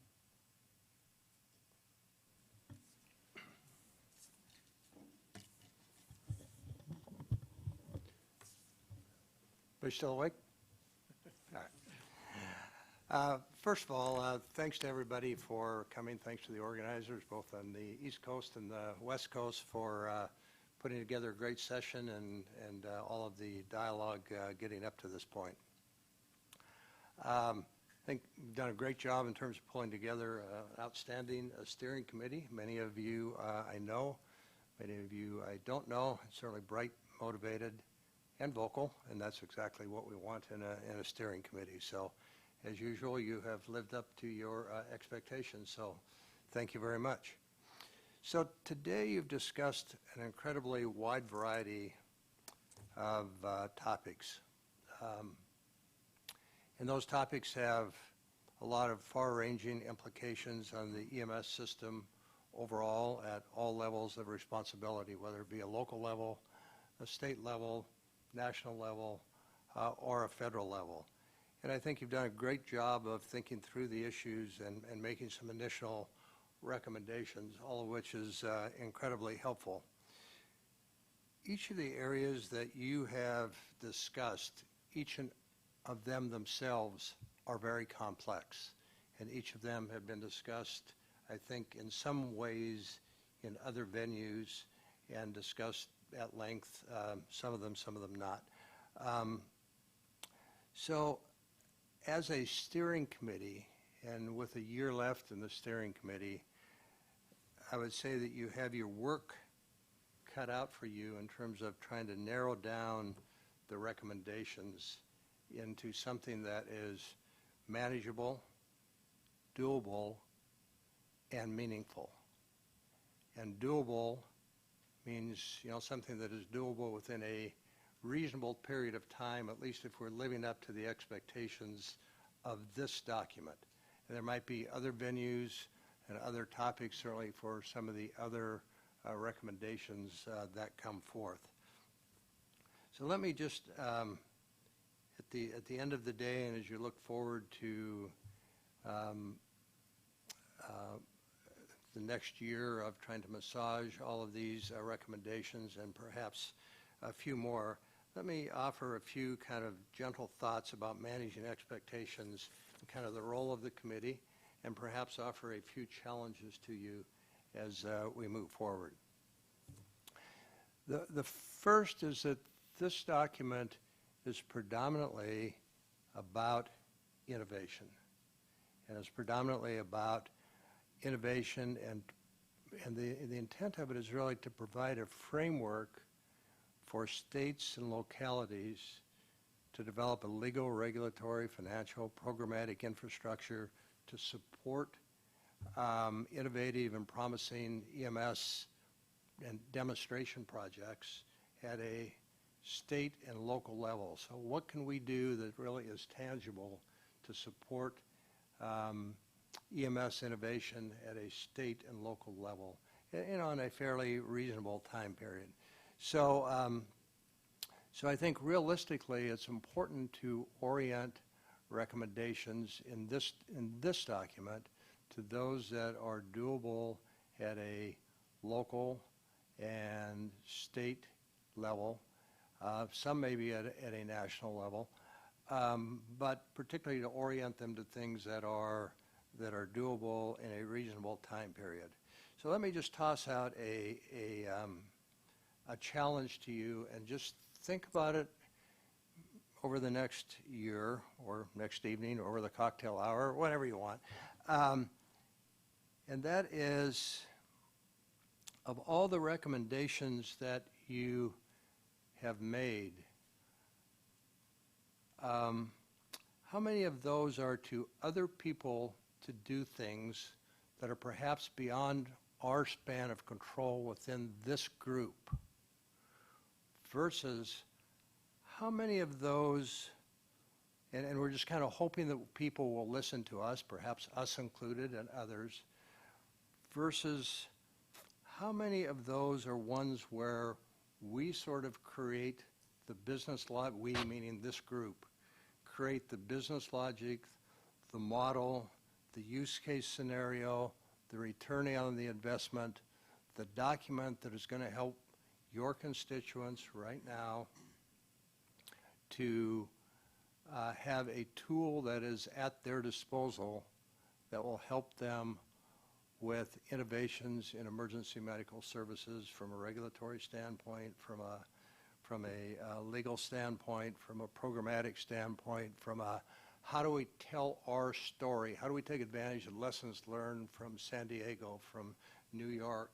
How do we take advantage of lessons learned, tell our story, sell our story, and make it viable and useful at a community level now at the same time that we're pursuing some of the other tasks? So I would just encourage you to be thinking about how do we sort of take some of that in our own hands and our own destiny as we move forward and tell the story of some of our own successes as well.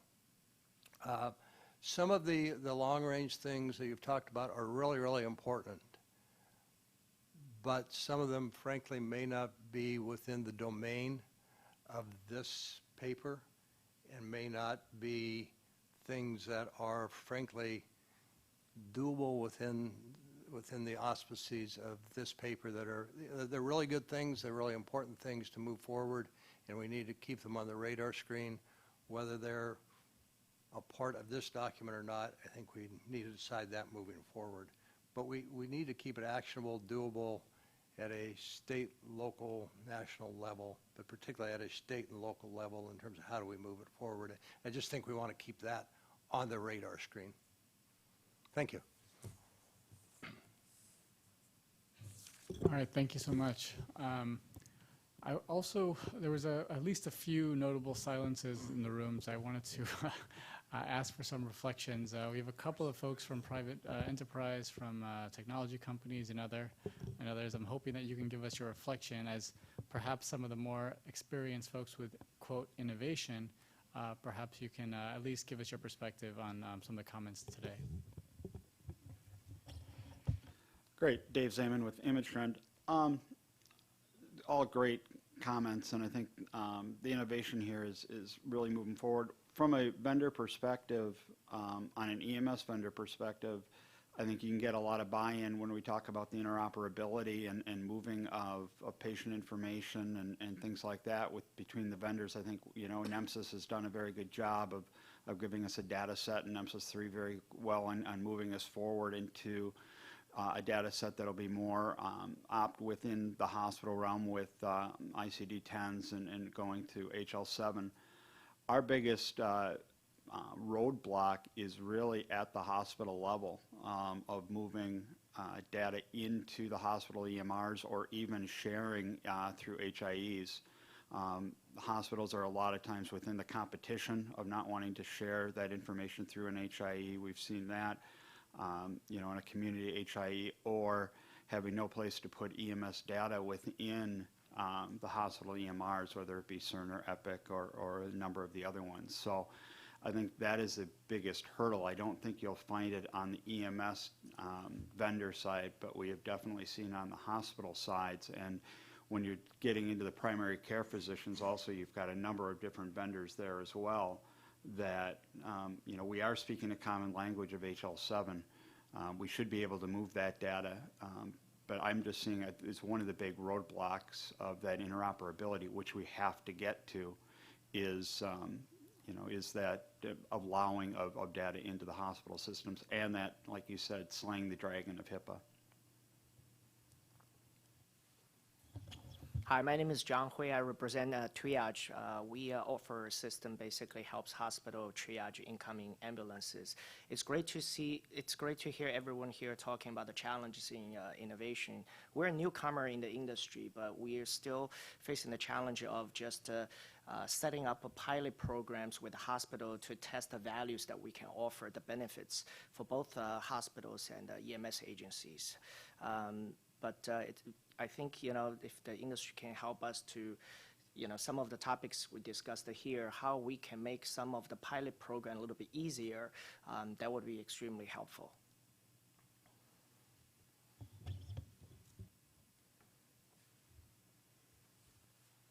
Okay, great. Thank you so much.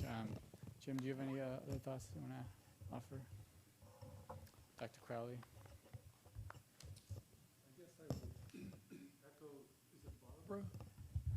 Brenda, I guess I would echo Brenda's comments. On a very big picture level, there's 10,000 people per day are becoming Medicare recipients and leaving commercial insurance. 70% of the seniors that end up in hospitals got there from the emergency department. The idea that there exists enough infrastructure to avoid that pattern, that revolving door of hospitalizations for the future, it's just not there. And so I guess I would encourage this community to look at the needs that are emerging and not worry too much about what emergency medical services needs. In other words, the revolving door of hospital care for this wave of elder patients just isn't tenable, but there's not the infrastructure to care for them in their homes. There's a lot of gaps. I understand there's a concern about the need for new codes to not be reimbursed just for transport, but I think that CMS is looking for ways to allow that to all happen, to allow for value-based incentives to kind of build out that infrastructure, but CMS isn't going to be as prescriptive as they used to be. So I think it's incumbent upon this community to try to figure out how it can serve that emerging need and not worry too much about whether CMS has line item codes emerging. I think that's just not the way that they're looking at it in the future. But again, population health is a very strong, it's an imperative with this wave of elders turning 65. Thank you. Thank you. Before we close, is there anyone who feels that there's some huge gap in our work so far that we haven't fully addressed that we need to make sure is taken back to the committee for further consideration? We've definitely heard some system development proposal, sort of reworking regional coordination, but any other ideas I welcome. Allison? It's not really a gap, but maybe it is. And it kind of echoes on the Brenda's comment and the last comment. A very astute fire chief from a very large city who is engaged in mobile integrated healthcare put it very well. We have to learn as an industry how to speak hospital administrator. And the way to do that is to recognize and continue to simultaneously use the terminology mobile integrated healthcare along with population health, and to make that synonymous, because the hospital executives, and there's a bunch of you all in the room, that's the terminology that they're using. It's the nomenclature that their staff is familiar with, and the only way that we're going to make some inroads and get that cross-cultural buy-in amongst the global healthcare community is to learn to use that terminology. So I think we need to be very, very cognizant of that as we move forward with this draft report. Okay, thank you. We have a couple more minutes. Does anyone want to offer any further reflections on the day? Otherwise, I'll give mine. Go ahead, Mike. Just this was very well done. You have some very diverse representation with multiple different views on issues, the way that you've structured it, the way that you put it together, the way that Hugh specifically ran herding the cats together and getting people who are not always really good about deadlines on deadline. Congratulations, that was really good with the exception of Dr. Kupas. But very well done, and look forward to the next year. So you guys are doing a great job. Great, thank you. It's probably all been said, but I got really interested in EMS actually in a sort of circuitous route. I was really interested in policy and health policy, particularly the reimbursement issue around physicians, and then I came to realize that perhaps at a young age, I could start to influence policy within EMS by going into this field. And I could affect the health of a large population health. And I could affect patients and make the transitions of care better for patients. And that's what got me into EMS. And I'm fortunate to have Dr. Prezant in the room, who was my mentor when I did my EMS fellowship. And there I started to learn that EMS has reimbursement issues too. And and I started to learn about some of the challenges we face. But despite being in a really big organization, they spent every week, they had a meeting where all ideas were on the table. And I think that really inspired me and carried me forward. And I hopefully can bring that back to this group time and time again, that all ideas are on the table, and we are looking to drive innovation, we're looking to promote innovation, we're looking to move barriers out of the way. And sometimes we get lost in the weeds, or sometimes we get too far in the clouds, but somehow we need to find the middle ground that rises above that one, if you've seen one EMS agency, you've seen one EMS agency kind of mentality, and realize that we have a lot of issues in common, and that there's got to be a better system by which we can make things just go faster. We can accelerate the pace. And I also have my research mentor in the room, Dr. Lynn Richland, who I want to thank for all of her support. We've had so many, research works on a kind of long form schedule, and innovation works on a kind of a shorter term schedule. And it's been said, I'm not sure it's true or not, but it's been said that if EMS can't be fast enough or nimble enough, we might miss opportunities to, depending on perspective, advance the industry, or depending on perspective, prevent the industry from collapsing, from some of the weight that we deal with on a daily basis. So I'm really grateful to all of you for lending your intellect, your time, and your effort into this project. And I'm just going to only ask for more of it. As it starts with those written comments that are on your tables in front of you. Do we ever get the electronic version disseminated? It will be. It will be. But please give us what you have written down today. And if not, Hugh will hunt you down and find you, and we want your comments. Even if you're not on the steering committee, you came on your own, we really want all of your feedback and input. The groups that were assembled before, we will probably meet in those forms one more time via conference call, but perhaps quite possible the steering committee overall decide to change the format, move in a different direction. I will ask for you all to revise some of the work that you've done based on the comments you've heard today, and to get us to the next draft, and also to take a look at Section 1 or Section 3 or whatever other sections are emerge.